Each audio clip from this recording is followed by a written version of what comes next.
പൈൽസിന്റെ അത് മറ്റേ ഈ പോസ്റ്ററിലൊക്കെ റോഡ് സൈഡിൽ അതല്ല, അത് വേറെ തട്ടിപ്പ് പരിപാടി. ഇതല്ല, ഇത് ഇതേപോലെ നിങ്ങൾ ഒറിജിനൽ ബാക്കിയുള്ളവരെല്ലാം അങ്ങനെയല്ല. മെഡിക്കലി പഠനങ്ങൾ നടത്തി ചെയ്തിട്ടുള്ള എൻ്റെ ഒരു എക്സ്പീരിയൻസ് വന്നിട്ട് നമുക്ക് പൈൽസിന്റെ എംബ്രോയിഡ് എന്ന് പറയാം. എംബ്രോയിഡ് ചെയ്യണമെങ്കിൽ പൈൽസ് ഒരു ഗ്രേഡ് 4 ആവരുത്, ഏറ്റവും ടോപ്പിലുള്ള പൈൽസ് ആവരുത്. അതിൻ്റെ തൊട്ട് ചോടുള്ളതിനെ പറ്റുമോ. 1ഉം 2ഉം 3ഉം പറ്റും, 4നും നല്ലതല്ല, കാരണം ഇഫക്റ്റ് കിട്ടില്ല. അപ്പോൾ ഒരാൾ കോട്ടയത്തു നിന്ന് വന്നു, കണ്ടാൽ തന്നെ ടെക്കി ലുക്ക് ഉണ്ട്, ടീഷർട്ടൊക്കെ ഇട്ടിട്ട്. പുള്ളി വന്ന് ഇത് ചെയ്യണമെന്ന് പറഞ്ഞു. സർജനെ കണ്ടു വന്നപ്പോൾ ഗ്രേഡ് 4 ആണ്. നമ്മളോട് ഗ്രേഡ് 4 നമ്മൾ ചെയ്യാറില്ല. അപ്പോൾ പുള്ളീൻ്റെ അടുത്ത് പറഞ്ഞല്ല, ഞാൻ സർജനോട് ചോദിച്ചിരുന്നു ഇങ്ങനെ ഗ്രേഡ് 4 ചെയ്യാൻ പറ്റുമോ, ദോഷമൊന്നുമില്ല, ചിലപ്പോൾ ഇഫക്റ്റ് കിട്ടൂല എന്നുള്ള പ്രശ്നം മാത്രമേ ഉള്ളൂ എന്ന് പറഞ്ഞു. അപ്പോൾ അതുകൊണ്ട് എനിക്കെന്തായാലും ചെയ്യണം. ഫെയിലാവുന്നല്ലേ ഉള്ളൂ, ചിലപ്പോൾ ദോഷമൊന്നുമില്ലല്ലോ, കിട്ടിയാൽ കിട്ടി, ദോഷമൊന്നുമില്ലല്ലോ എന്നായിക്കോട്ടെ. അങ്ങനെയാണ് പുള്ളിയുടെ അത്. നമ്മളങ്ങനെ എടുക്കാറില്ല, നമ്മളാ സ്ട്രിക്റ്റ് ഇതിലാണ് പോകും. പുള്ളി അത്രയും ഇത് പറഞ്ഞപ്പോൾ ആയിക്കോട്ടെ ചെയ്യിപ്പിക്കാം, എടുക്കാം. പുള്ളിയുടെ വേണം, ഭയങ്കര സ്ട്രിക്റ്റ്. അപ്പോൾ അത് കഴിഞ്ഞ് എടുത്തു. അന്ന് വൈകുന്നേരം കേസ് കഴിഞ്ഞു. അപ്പോൾ പുള്ളിക്ക് ഇൻഷുറൻസ് ഉള്ളതുകൊണ്ട് പിറ്റേഴ്സാണ് പോകുന്നു. പിറ്റേഴ്സും പുള്ളീനെ കണ്ടപ്പോൾ പുള്ളി പറഞ്ഞു, എൻ്റെ ബ്ലീഡിങ് ഒക്കെ മാറി, എനിക്ക് നല്ല വ്യത്യാസമുണ്ട്, ഭയങ്കര ഹാപ്പി. അപ്പോൾ ഞാൻ പറഞ്ഞു, നമ്മൾക്ക് പറയാൻ പറ്റില്ല, കാരണം വെച്ചാൽ ഗ്രേഡ് 3 വരെയുള്ളൂ റെക്കമെൻഡേഷൻ, ഗ്രേഡ് 4 ചിലപ്പോൾ ഒതുങ്ങൂല. അപ്പോൾ ഫെയിൽ ആവുന്നുള്ളതുകൊണ്ടാണ് ഞാനത് വേണ്ടാന്ന് പറഞ്ഞത്. അപ്പോൾ എന്തുകൊണ്ട് ഡോക്ടർ വേണ്ടാന്ന് പറഞ്ഞു എന്നുള്ള നിലയ്ക്കാണ് പുള്ളി എൻ്റെ അടുത്ത് ചോദിച്ചത്. അപ്പോൾ ഞാൻ പുള്ളീൻ്റെ അടുത്ത് പറഞ്ഞു, സാറേ ഇതിലൊരു കാര്യം എന്താ അറിയാം, ഞാൻ വർക്ക് ചെയ്യുന്നത് കാനഡയിലാണ്. കാനഡയിൽ എൻ്റെ അടുത്ത് സർജറി പറഞ്ഞതാണ്. ഞാൻ അവിടെ ഫുള്ള് തപ്പി, ഓൺലൈനിൽ തപ്പിയിട്ടാണ് എംബ്രോയിഡ് എന്ന് പറഞ്ഞാൽ ചികിത്സ ഉണ്ടെന്ന് മനസ്സിലായത്. ഈ എംബ്രോയിഡ് നോക്കി തപ്പി കണ്ടുപിടിച്ചപ്പം ഫ്രാൻസിലും റഷ്യയിലും ചെയ്യുന്നുണ്ട്, വേറെ എവിടെയും കാനഡയിലില്ല. നോർത്ത് അമേരിക്കയിൽ കാനഡയിലില്ല, ഫ്രാൻസിലും റഷ്യയിലും ചെയ്യുന്നുണ്ട്. അപ്പോൾ ഫ്രാൻസിൽ, അപ്പോൾ ഞാൻ ചോദിച്ചു, ഫ്രാൻസിൽ വിൻസെൻ്റ് വിഡാലാണോ ചോദിച്ചു. വിൻസെൻ്റ് വിഡാലാണോ? അല്ല, പുള്ളിയുടെ അടുത്താണ് ഞാനീ പഠിച്ചത്, അദ്ദേഹത്തിൻ്റെ അടുത്താണ് ഞാൻ പഠിച്ചത്. അപ്പോൾ പുള്ളി പറഞ്ഞു, വിൻസെൻ്റ് വിഡാലാണ്. അപ്പോൾ ഞാൻ പറഞ്ഞു, പുള്ളിയുടെ അടുത്താണ് ഞാൻ ഈ പ്രൊസീജിയർ പഠിച്ചത്. അപ്പോൾ പുള്ളി പറഞ്ഞു, അതാണ്. ഞാൻ പിന്നെ ചെക്ക് ചെയ്തപ്പോൾ പിന്നെ ചെയ്യുന്നത് കോട്ടക്കൽ മിംസിൽ സാറാണ്. അപ്പോൾ ഞാൻ വിചാരിച്ചു, അവിടെ ഈ ഭാഷ അറിയാത്ത റഷ്യയിലും ഫ്രാൻസിലും പോയി കളിക്കാൻ വേണ്ട, ഇത് മലയാളം വർത്താനവും പറയാം, എൻ്റെ വീട്ടിലും വരാം, ഈ എംബ്രോയിഡും തീർത്ത് കാനഡയിലും ബിരിയാണിയും കഴിക്കാം, കാനഡയിലും പോവാം. ആ സമയത്ത് സാർ എൻ്റെ അടുത്ത് വന്നിട്ട് 4th ചെയ്യാൻ പറ്റില്ല എന്ന് പറഞ്ഞാൽ കാനഡയിൽ നിന്ന് ഫ്ലൈറ്റ് പിടിച്ച് വന്നാൽ ഞാൻ സമ്മതിക്കോ?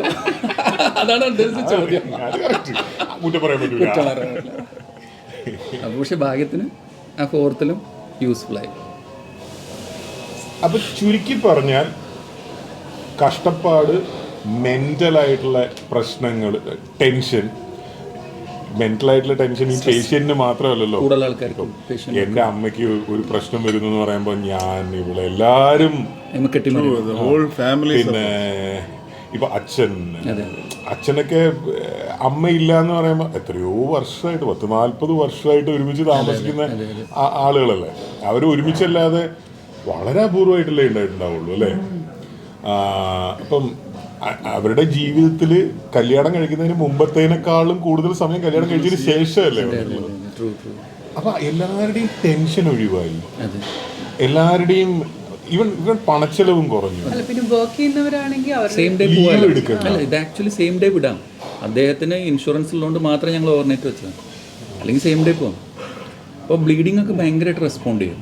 ബ്ലീഡിങ് നിൽക്കും, ബ്ലഡാണല്ലോ വരുന്നത്. ആ ബ്ലഡിൻ്റെ സോഴ്സ് നമ്മൾ നിർത്തി കഴിഞ്ഞാൽ ബ്ലഡ് വരില്ല. പിന്നെ എവിടുന്ന് ബ്ലഡ് വരാൻ? ഒരു കൊതുകുണ്ട് അവിടെ കളിക്കുന്നുണ്ടല്ലേ, അത് ഈ പുഴയുണ്ടല്ലോ. അതെ അതെ, കൊച്ചിയാണല്ലോ. പിന്നെ കൊച്ചിയുടെ ക്യാരക്ടർ മാറി. കൊച്ചി എത്തിന്ന് പറയുന്നത് പക്ഷെ കൊച്ചി പരിപാടി എന്താ. ബാംഗ്ലൂര്, പണ്ട് ബാംഗ്ലൂര് പോയി താമസിക്കുകയാണല്ലോ, നല്ല റോഡ്സ്. ഇപ്പൊ ബാംഗ്ലൂരിൽ നിന്ന് ആൾക്കാർ ട്രാൻസ്ഫർ ചെയ്ത് കൊച്ചിയിൽ വരിക. സംഭവം തിരിഞ്ഞു. ബാംഗ്ലൂർ സിറ്റുവേഷൻ ഭയങ്കര.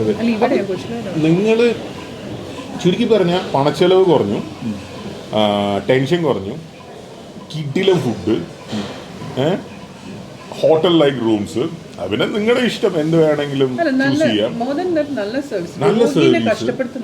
പിന്നെ ഹാപ്പിയാ അല്ലേ? ബൈസ്റ്റാൻഡേഴ്സ് പോയിന്റ് ഓഫ് വ്യൂവിൽ ചിരിക്കുന്ന നഴ്സുമാരും ഡോക്ടർമാരും, അത് തന്നെ വലിയൊരു ഇമ്പ്രൂവ്മെന്റ്. പണ്ട് ഡോക്ടർ എന്നൊക്കെ പറഞ്ഞാൽ പിന്നെ വേറൊരു കാര്യം, അതിപ്പോ ഇനി ഇതിൽ ആപ്ലിക്കബിൾ ആണോ എന്ന് എനിക്കറിയില്ല, വെള്ളക്കുപ്പായില്ലാത്ത ആൾക്കാരെ കാണും. മറ്റൊരു അതല്ല, കോട്ടല്ല ഞാൻ പറഞ്ഞു, ന്യൂസുമാരായാലും അത് കാണുമ്പോ തന്നെ നമുക്കൊരു അന്ന് കണ്ണൂര് ആസ്റ്ററിൽ ഡോക്ടർ ടീഷർട്ട് ഇട്ടിട്ട് എന്തൊക്കെയുണ്ട് യോ എന്നൊക്കെ പറഞ്ഞു ഇയാള് ഡോക്ടറോ ചില സമയത്ത് സൺഡേ റൗണ്ട്സ് എടുക്കാൻ വേണ്ടി ടീഷർട്ട് ഇട്ട് പോകും. അപ്പൊ പെട്ടെന്ന് ഹാർട്ട് അറ്റാക്ക് അടിച്ച് പേഷ്യൻസ് വന്നു കഴിഞ്ഞാല് അപ്പൊ നമ്മൾ സംസാരിക്കുമല്ലോ, അപ്പോൾ ആൻജിയോപ്ലാസ്റ്റി ഒക്കെ വേണമെന്ന് പറഞ്ഞാൽ അവരിങ്ങനെ നോക്കും. പക്ഷേ ഇവന്റെ കയ്യിലാണ് ഹെഡ് ഓഫ് ദി ഡിപ്പാർട്ട്മെന്റ് ആണെന്ന് കാര്യമില്ലല്ലോ, ടീഷർട്ട് ഇട്ടിട്ട് പോയി കഴിഞ്ഞു. അതെനിക്ക് തോന്നുന്നു ഈ പണ്ടുകാലം മുതലുള്ള സിനിമകളും കാര്യങ്ങളൊക്കെ വെച്ചിട്ട് ഒരു ഡോക്ടർ ഇങ്ങനെ വേണം, ഒരു ഹോസ്പിറ്റൽ ഇങ്ങനെ വേണം, ഒരു ഓപ്പറേഷൻ തിയേറ്റർ ഇങ്ങനെ വേണം, ഒരു നേഴ്സ് ഇങ്ങനെയാണെന്ന് തീരുമാനം.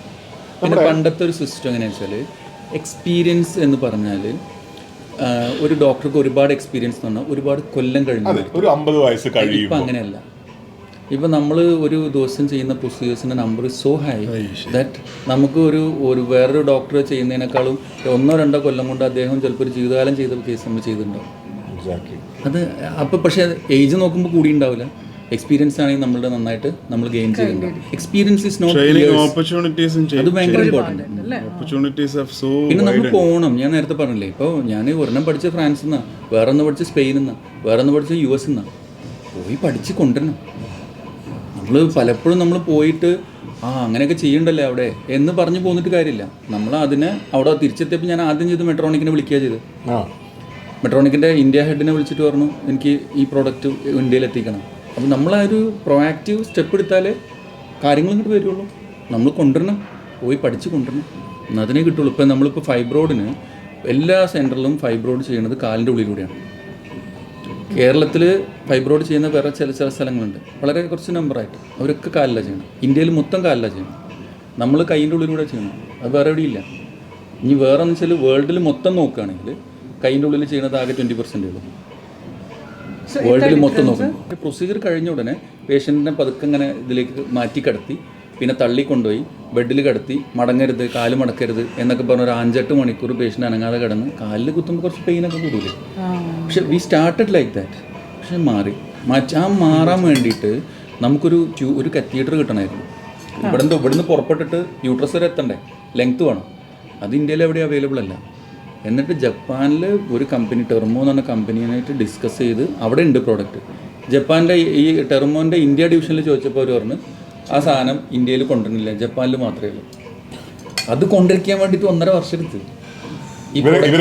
അല്ല അത് പ്രൊഡക്റ്റ് അവർ കൊണ്ടുവരുന്നില്ല, അവരിവിടെ മാർക്കറ്റ് ചെയ്യുന്നില്ല. അവസാനം അവർ പറഞ്ഞു സാറേ പ്രൊഡക്റ്റ് കൊണ്ടുവരാം, 25 പീസ് മിനിമം എടുക്കണം. നമ്മൾ ആയിക്കോട്ടെ എടുക്കാം. അപ്പോൾ അവർ ഒരുപാട് കർവ്, ഇങ്ങനെയുള്ളത് വേണോ, ഇങ്ങനെയുള്ളത് വേണോ, ഈ സൈസ് വേണോ, ഇങ്ങനെ ഈ ഷേപ്പ് വേണോ എന്നൊക്കെ. അവസാനം നമ്മൾ ഒരു പേഷ്യൻറ്റിന് നമ്മൾ പോണ റൂട്ട് എങ്ങനെയാണെന്നുള്ളത് വരച്ച് ഇതാക്കി ഡിസൈൻ ചെയ്ത് ഈ ഡിസൈനിലുള്ള കത്തീഡർ മതി എന്ന് വന്നു. ഇതൊക്കെ നമ്മൾ ഇമാജിനേഷനാണ്, ആ കത്തീഡർ വർക്ക് ചെയ്യും എന്നുള്ള പ്രതീക്ഷയിൽ.